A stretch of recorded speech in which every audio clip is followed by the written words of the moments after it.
D'abord vous dire que bien sûr, tout comme vos entreprises, la métropole de Lyon souhaite garder toutes ces ambitions et comme vos entreprises, continuer, comme cela a été proposé tout au long de la journée, continuer à innover, continuer à développer un certain nombre de projets avec une ambition et un message pour vos entreprises. Cette métropole, elle souhaite rester longtemps encore un territoire d'innovation, un territoire d'expérimentation pour vos entreprises.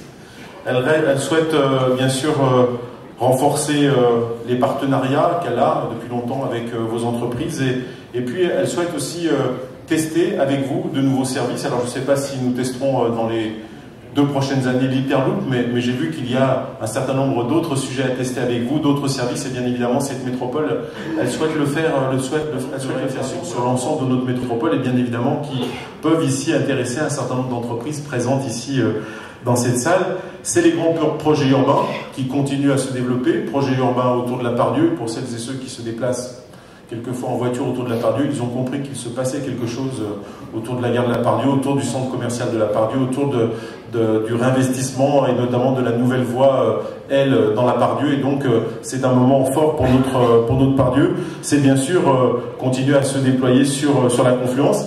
C'est cette volonté de continuer à construire du logement et donc des infrastructures autour de ces logements. Je rappelle les ambitions de la métropole et les chiffres de la métropole, c'est 8500 logements par an et nous allons continuer sur ce trait. La façon d'envisager les grandes infrastructures ne peuvent faire pour vous que des acteurs de cette innovation, que des acteurs de cette transition énergétique et nous comptons bien évidemment travailler avec vous pour imaginer avec vous la ville de demain. Je vous remercie.